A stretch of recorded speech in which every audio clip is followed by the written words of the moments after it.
የቀቤና ልዩ ወረዳ አዲሱን የማዕከላዊ ኢትዮጵያ ክልል ከፈጠሩ 7 የዞንና 3 የልዩ ወረዳ መዋቅሮች አንዱ ነው።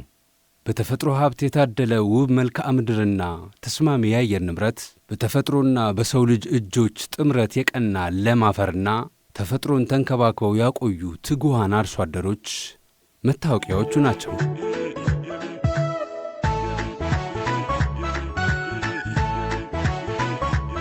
ከቅርብ ዓመታት ወዲህ ደግሞ ልዩ ወረዳው ሀገር በቀል የመደመር እሳቤን እውን ባደረጉት አርሶ አደሮቹ በቆሎን በዘመናዊና በተደራጀ መንገድ በማምረት ለሀገሪቱ የምግብ ዋስትና መሠረት፣ ለክልሉ ደግሞ መገለጫ እየሆነ መጥቷል።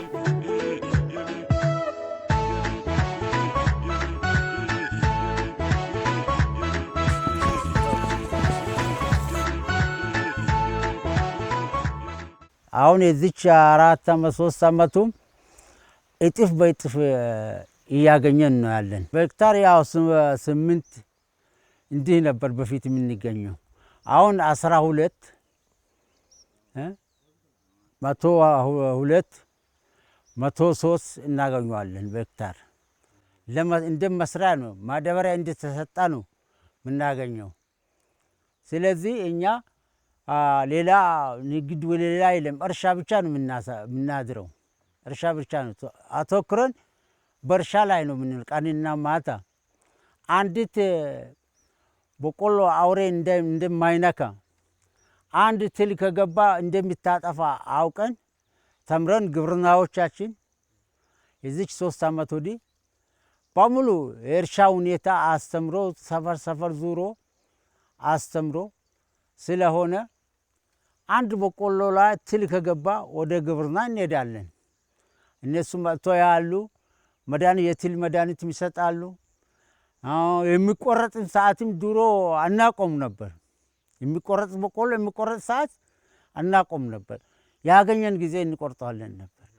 አሁን ባለሙያ ተምሮ ለወረዳችን ባለሙያ ተምሮ የሚቆረጥ ሰዓትም የሚከመርም ሰዓትም ዛሬ ተቆርጦ ዛሬ እንደማይከመርም ደግሞ ዛሬ እርጥብነቱን ሸልቅቀን እንደማንሸጥ በሙሉ በቃ አስተምሮናል።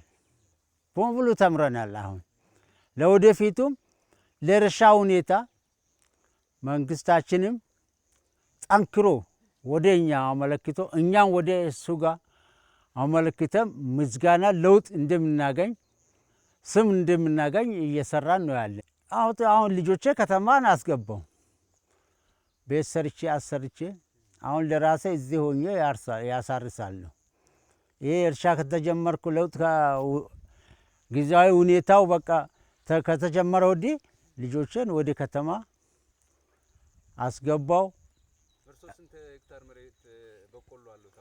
እኔማ ለራሴ 5 ሄክታር አለኝ። ልጆቼ 2 ሄክታር ሰጣቸው። ያርሳሉም ያሳርሳሉ። ስለሆነ ይሄ መንግስትም ከመጣ ወዲህ የበለጠ እንደው ሰዓት በሰዓት ለውጥ እያገኘን እንያለን።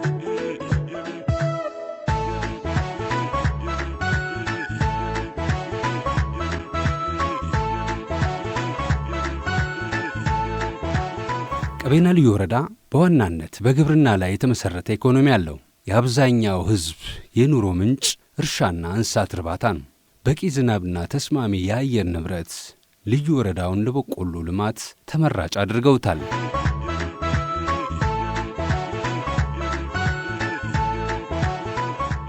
ልዩ ወረዳችን ለግብርና በጣም ምቹ አካባቢ ነው።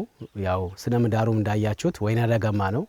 95% ወይና ደጋማ ነው፣ 5% ቆላማ ነው።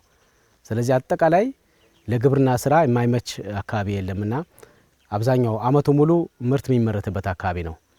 ክረምት ላይ የመኸር ስራዎች አሉ። ቀጥሎ የጸደይ ልማት ስራ አለ። ያው ጸደይ ማለት በቆሎ ተነስቶ ሽምብራ መዝራት ማለት ነው። ቀጥሎ መስኖ ይሰራል። ቀጥሎ ደግሞ ዳግም መኸር ይመጣል። ስለዚህ አንድ አርሶ አደር በአመት 4 ጊዜ ነው የሚያመርተው። ስለዚህ ከጊዜ ወደ ጊዜ ምርትና ምርታማነቱ በጣም ያሻሻለ የመጣበት ጊዜ ነው። በተለይ ከለውጡ መንግስት ወዲህ ባለፉት 7 ዓመታት ይሄ አጠቃላይ ግብርና ፖሊሲ ማሻሻያ ከተደረገለት በኋላ አርሶ አደሩ በተበጣጠሰ ማሳ ነበር ሲሰራ ነበረው። ዛሬ ላይ የምታዩት የጤፍም ይሁን የበቆሎ የክላስተር ስራ የመጣው በአጭር ጊዜ በዚህ በ7 ዓመት ጊዜ ውስጥ ነው። ስለዚህ አብዛኛው አርሶ አደራችን ያለውን ማሳ ኩታገጠም በማድረግ ተመሳሳይ የሆኑ ሰብሎችን በተመሳሳይ ወቅት እየዘራ ምርትና ምርታማነት እያሳደገ ለገበያ ትስስር ምቹ ሁኔታ እየፈጠረ ለአረምና ኩትኳቶ እንዲሁም ደግሞ ለእንደዚህ ኬሚካል ለመርጨት ለተለያዩ ነገሮች ምቹ ሁኔታ ፈጥሮለታል። ከዚህ የተነሳ አብዛኛው አርሶ አደር ወደ ግብርናው የማዘንበልና ተመሳሳይ በክላስተር ስራ የመሳተፍ እድሉ በጣም እየጨመረ የመጣበት ሁኔታ አለ። እንደ አጠቃላይ ልዩ ወረዳችን ተስማሚ የአየር ንብረት ያለበት ነው። 98% ወይና ደጋ ነው። ለአብዛኛው ምርቶች ተስማሚ አየር ነው። በልዩ ሁኔታ ደግሞ የምንታወቅበት የበቆሎና የጤፍ ክላስተር ኩታ ገጠም እርሻዎቻችን ናቸው። ይህ ኩታ ገጠም እርሻዎቹ ከአመት አመት እየጨመረ የመጣበት ሁኔታ ነው ያለው። ለአብነት ብናይ በቆሎ 2017 በጀት ዓመት ላይ 12500 ሄክታር ነበር ሰርተን የነበረው። በ2018 ደግሞ 16000 ሄክታር በላይ መስራት የቻልንበት ሁኔታ ነው ያለውና ከግብርና አንጻር አርሶ አደራችን ንቃተ ህሊና የጨመረበት ሁኔታ ነው ያለው። ተጠቃሚነቱም በዛ ልክ እያደገ የመጣበት ሁኔታ ነው ያለው። የስራ ባህሉንም ጨምሯል። የስራ ባህሉ ጨምሯል ስንል በፊት ዝናብ ወቅት ጠብቆ የመዝራት ነገሮች ነበሩ። አመት ጠብቆ አንድ ጊዜ የመዝራት ሁኔታዎች ነበሩ። አሁን ባለው ሁኔታ ላይ የመስኖ ስራዎችን ውሃ በተለያየ መልኩ በማቆርም በመስኖ ስራም የአርሶ አደሩ ተጠቃሚነቱ ላይ እና በግብርና ስራ የሚሳተፍበት እስከ 5 ዙር መስራት የቻልንበት ሁኔታ ነው ያለው። ይሄን ሲሰራ በዋናነት ገበያ መር በሆኑ ጉዳዮች ላይ ደግሞ በትኩረት ይሰራል። ለተሻለ የገበያ ፍላጎትን መነሻ ባደረገ መልኩ ተጠቃሚ ሊያደርጉ የሚችሉ ጉዳዮችን ለይቶ መስራት የጀመረበት ሁኔታ ነው ያለውና ንቃተ ህሊና ጨምሯል የሚባለው ይሄ ነው። በተለይ ከግብርና አንጻር ምርታማነቱ በጣም የተሻለ ሁኔታ ነው ያለውና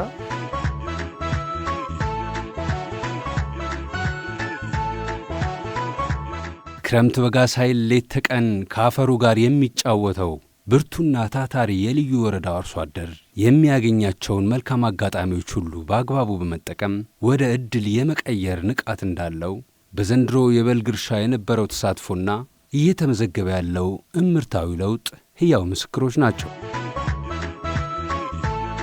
ከበቆሎ አንጻር ስናይ እኛ ጋር በአማካይ 98 ኩንታል በላይ ነው የሚገኘውና በአንድ ሄክታር ይሄ አብዛኛው ቀበሌዎች ላይ አማካዩ ነው። እስከ 120 ኩንታልም እስከ 110 ኩንታል በአብዛኛው ከ100 ኩንታል በላይ የምናገኝበት ሁኔታ ነው ያለው። ይሄ የቴክኖሎጂ አጠቃቀሙ የእርሻው ጠብቆ የመስራቱ ጉዳዮች ላይ ማሳውን በተደጋጋሚ የማለስለስ ጉዳዮች ላይ ይሄ ሊያስጠቅሙ የሚችሉ ነገሮች ላይ በጊዜ ሂደት ላይ እየተማረ የመጣባቸው በተግባር እያረጋገጠ የመጣበት የገበያ ፍላጎትን መነሻ አድርጎ የሚያመርትበት ሁኔታ ነው ያለውና አርሶ አደሩ በዚሁ መነሻ ተጠቃሚነቱ ጨመረ ስንል የኑሮ ደረጃውም የተሻሻለ የመጣበት ሁኔታ ነው ያለው። ጤናን የሚጠብቅበት ሁኔታ የተሻለ ኑሮ ደረጃ የሚጠብቅበት ሁኔታ ላይ ልጆቹን የተሻለ ቦታ ላይ ማስተማር የተሻለ ቦታዎች ላይ ከተሞች አካባቢ ላይ ቤት ሰርቶ መኖር የጀመረበት በገጠርም አካባቢ ላይ ቢሆን የራሱና የከብቶችን መኖሪያ ለይቶ እየሄደበት ግቢው ላይ የሌማት ትሩፋቶችን ማምረት የጀመረባቸው ሁኔታዎች ናቸው ያሉትና በዚህ ደረጃ ላይ ስናይ አርሶ አደራችን የኑሮ ደረጃው እያደገ መጥቷል በሚል ደረጃ ነው እየወሰደን ያለ ነው። ከተረጂነት ወደ ምርታማነት ብለን የገባንባቸው በሀገር ደረጃ ላይ ስንዴ ከመረዳት ስንዴ አምርተን ተርፎን ለሌሎች ወደ ማድረስ ጭምር እየሄድን ያለንበት ሁኔታ ፓርቲያችን ብልጽግና ከመጣ ወዲህ የምናያቸው የለውጡ ትሩፋት አንዱ ግብርና ላይ የመጣው ለውጥ ነው፣ ኢኒሼቲቭ ነው ማለት ነው። ይሄንን ምግብሬን ከጓሮዬ በሚል ኢኒሼቲቭ ከእያንዳንዱ አርሶ አደር ደጅ ላይ ምግቡን ከጓሮ እያመረተ በቂ የሆነ ምርት እንዲያገኝ የቤተሰብ ብልጽግናን እንዲያረጋግጥ እየተሰራ ያለው ስራ የሚገርም ነው። ፓርቲያችን ብልጽግና ከመጣ ወዲህ እንደ ማዕከላዊ ኢትዮጵያ ክልል በሁሉም ዞኖቻችን ልዩ ወረዳዎች ብሎም በቀቢና ልዩ ወረዳ ደረጃ ደግሞ ምግባችንን ችለን ከተረጂነት ወደ ምርታማነት መውጣት መቻል አለብን በሚል ደረጃ ላይ ብዙ ወረዳዎቻችን ከተረጂነት ግራጁዌት እንዲያደርጉ እየተደረገ ያለ ስራ ነው። ቀቢና ልዩ ወረዳ ተረጂ ያልነበረ ልዩ ወረዳ ነው። ቤተኛውም መንግስታዊ ባልሆኑ ድርጅቶች የማይረዳ የነበረ ተረጂነትን የሚጸየፍ አርሶ አደር ያለበት ልዩ ወረዳ ነው። ይህንን ይዘን መቀጠል መቻል አለብን። ሰብአዊ የሆኑ ችግሮች ቢፈጠሩ እንኳን በራስ አቅም የመሸፈን ስራ ላይ ወደ 30,000 አካባቢ ሄክታር በመኸር በበልግ እየተመረተ ያለበት ሁኔታ ነው ያለው። አሁን የምናየው በቆሎም የዛ አካል የሆነ ነው።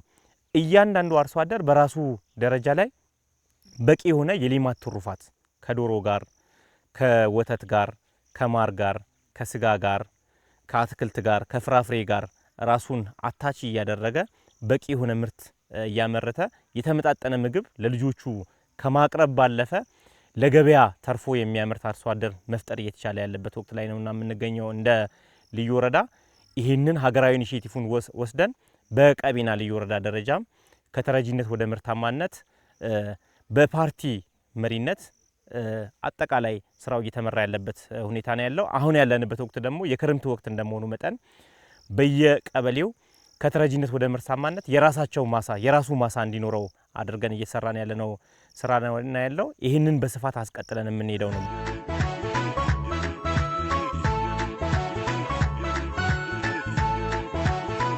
የአርሶ አደሮች ትጋትና ውጤታማ ተግባር የግብርና ሚኒስትሩ አቶ አዲሱ አረጋም ምስክርነት የሰጡለት የልማት አርበኝነት ነው። ሚኒስትሩ ከወራት በፊት በልዩ ወረዳው በክላስተር የለማን በቆሎ ማሳ በጎበኙበት ወቅት ባደረጉት ንግግር ወቅቱ የሚፈልገው የልማት አርበኝነት መሆኑንና የቀቤና አርሶ አደር ይህንን በተግባር እያረጋገጠ እንደሚገኝ በመግለጽ ይህ ሰፊ የልማት እንቅስቃሴ ሀገራዊ የምግብ ዋስትናን ለማረጋገጥ ትልቅ አቅም እንዳለው አረጋግጠው ነበር።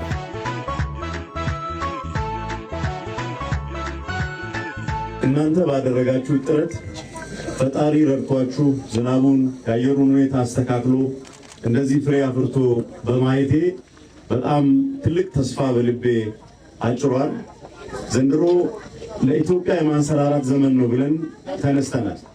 የኢትዮጵያ ማንሰራራት በተጨባጭ በልጆቿ ጥረት በልጆቿ ልፋት በላባችን በምንጽፈው ታሪክ ከምግብ ተመጽዋችነት ከተረጂነት ለመውጣት የምናደርገው ጥረት በተጨባጭ ፍሬ የሚያፈራ መሆኑን ዛሬ በቀቤና ልዩ ወረዳ አርሶ አደሮች በምታደርጉት ጥረት በምታደርጉት ልፋትና የልፋታችሁ ፍሬ የሚሰጠው ተስፋ አጠቃላይ የኢትዮጵያን ተስፋ ያሳያል ማለት ነው። ይህን የመሰለ አፈር መሬት ይዘን ይህን የመሰለ ተስማሚ የአየር ንብረት ይዘን ይህን የመሰለ ሰርቶ የማይጠግብ ታታሪ ህዝቦች ይዘን እኛ ሌሎች የተቸገሩትን የምንረዳ እንጂ በምግብ ዋስትና ተቸግረን የምግብ ድጋፍ የሚሰፈርልን ህዝቦች መሆን የለብንም የሚለው የሁል ጊዜም ቁጭታችን ነው ማለት ነው። በዘንድሮ ዓመት በመኸር ሰብል ብቻ ከ20 ሚሊዮን ሄክታር በላይ በሰብል ተሸፍኖ ነው ያለው። ያ ብቻ ሳይሆን ከዛ ውስጥ ደግሞ ወደ 12.3 ሚሊዮን ሄክታር የሚሆነው በአጠቃላይ በክላስተር ነው የተሸፈነው ማለት ነው።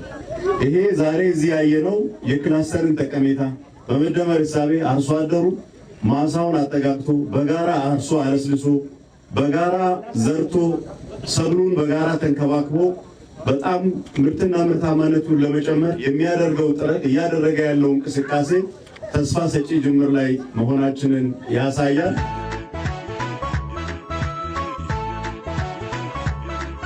በተለያዩ የግብርና ማሻሻያ መርሃ ግብሮች የተደገፈው የሞዴል የበቆሎ ልማት የተሻሻሉ ዘሮችን፣ የተመጣጠነ የማዳበሪያ አጠቃቀምን፣ የክላስተር እርሻንና የቴክኒክ ድጋፍን በማጣመር የምርታማነት ለውጥ አምጥቷል።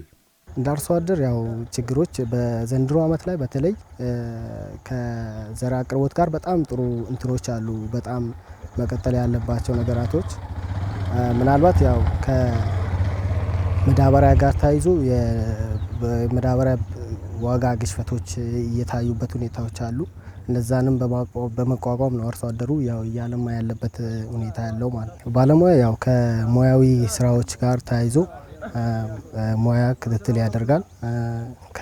በተለይ ከሰብል ተባይ ካለበት አሰሳ አድርጎ ተባይ አርሶ አደሩን ይዞ ያን ተባይ የመከላከል ስራ እየተሰራበት ሁኔታ አለ። የአረም ቁጥጥሩም እየተደረገበት ያለ ሁኔታ አለ። ያን ያው አርሶ አደሩ ጋር ሆኖ አንድ ላይ ሆኖ እየሰራበት ሁኔታዎች አሉ። በጣም ይሄው በቆሎውን በጣም ደስ ይላል። በጣም ምርጥ ነው።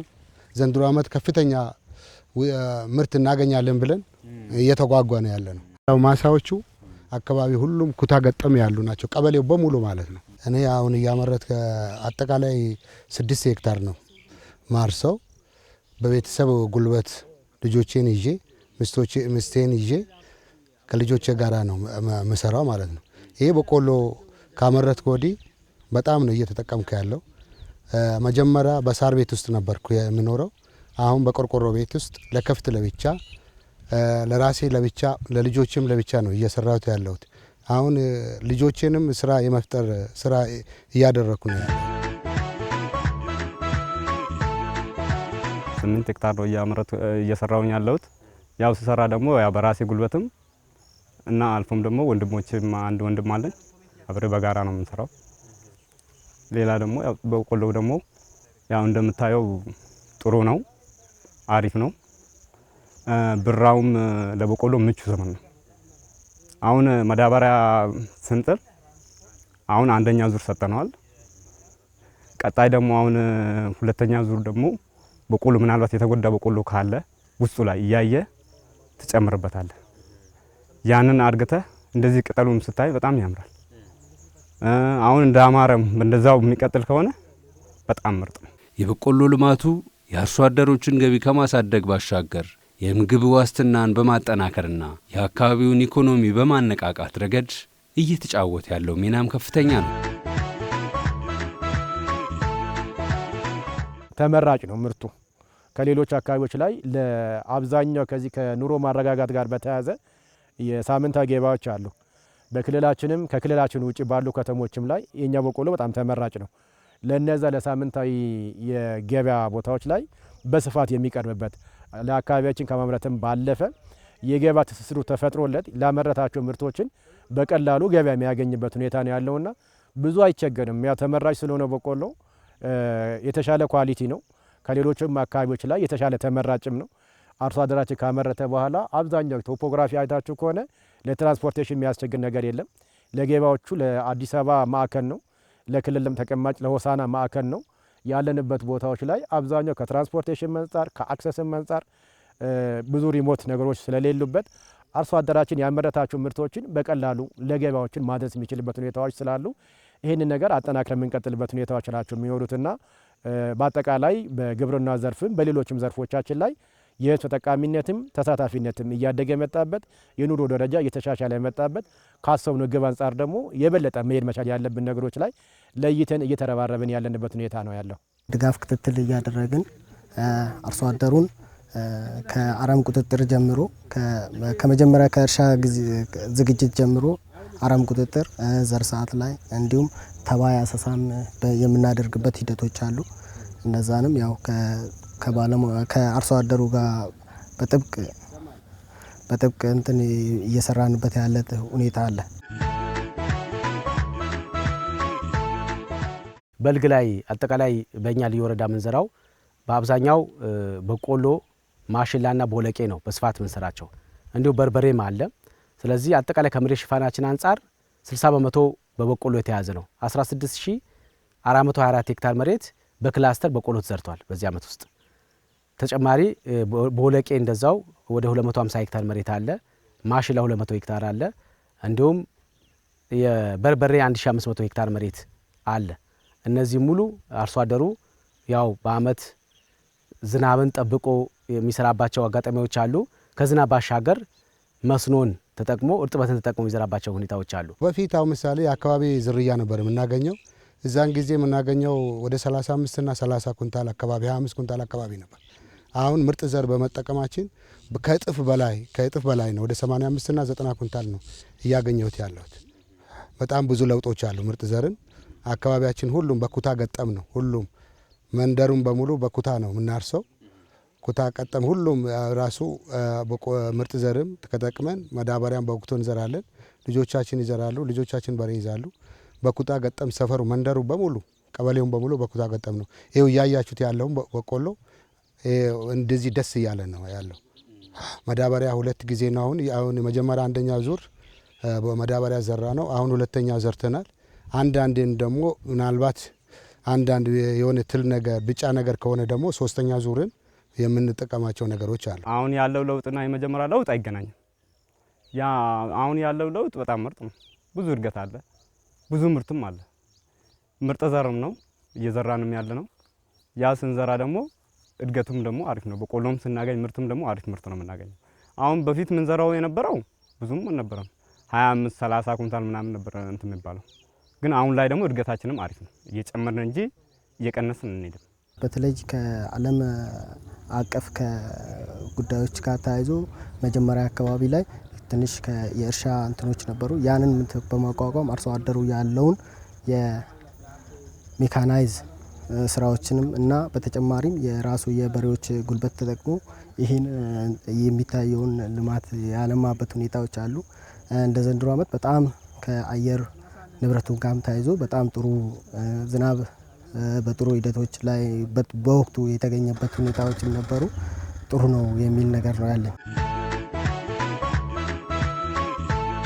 የቀቤና ልዩ ወረዳ የሞዴል የበቆሎ ልማት የሚያሳየው አንድ እውነት ሳይንሳዊ ስነ ዘዴ፣ የባለድርሻ አካላት ድጋፍና የአርሶ አደሩ ትጋት ሲቀናጅ የግብርና ለውጥ እውን እንደሚሆን፣ ይህ ደግሞ ከአንድ አካባቢ ባለፈም ለኢትዮጵያ የምግብ ዋስትናና ለገጠር ልማት የሚሰጠው መልእክት ትልቅ ነው። ዘንድሮ በጣም ከሌላ ዓመት ከፍተኛ ነው ለውጥ ያለው። እኔ ከ100 በላይ ሄክታር አገኛለሁ ብዬ እየተጓጓው ነው ያለሁት። አሁን ከዚህ በፊት የተፈጥሮ ዝናብ ትንሽ ነበር። ዘንድሮ ዓመት በወቅቱ ላይ ዝናብ አገኘን። ሁሉም በቆሎዎች በወቅቱ ላይ ዘርም ምርጥ ዘርም በወቅቱ በአግባቡ አግኝተናል። በዘንድሮ ዓመት ልዩ ወረዳችን ምርጥ ዘርም በቆሎንም በሰዓቱ ነው ያመጣልን። በሰዓቱ አርሰን ቡቃያው ይኸው እያያችሁት ያለው ደስ እያለ ነው ያለው። በአጠቃላይ በዚህ በኩታ ገጠም እርሻ ላይ ኩታ ገጠም በመሆኑ የተጠቀመባቸው የራሱ የሆኑ ጥቅሞች አሉ።